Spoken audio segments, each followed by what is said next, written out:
हाय, आज आपण पनीर जंबो पराठा करणार आहोत.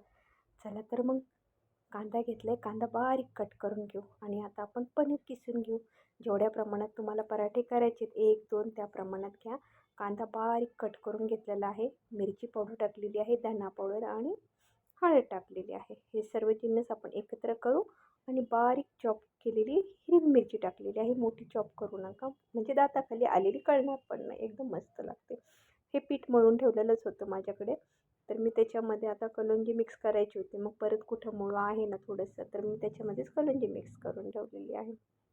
आता चपातीसारखी अशी मोठी चपाती लाटून घेऊ आणि त्याच्यावर तूप पसरून घेऊ. आणि आता आपल्याला हे मटेरियल चपातीवर टाकायचं आहे, तर आता मीठ मिक्स करून घेऊ, म्हणजे पाणी लवकर सुटणार नाही.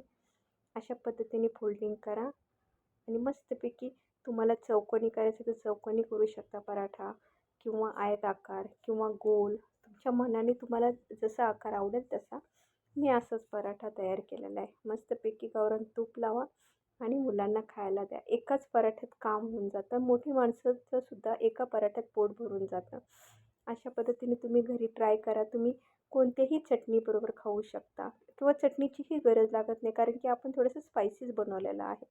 लहान मुलांपासून मोठ्यांपर्यंत सगळ्यांना असे पराठे आवडतातच आणि आवडीने खातातच. बाय.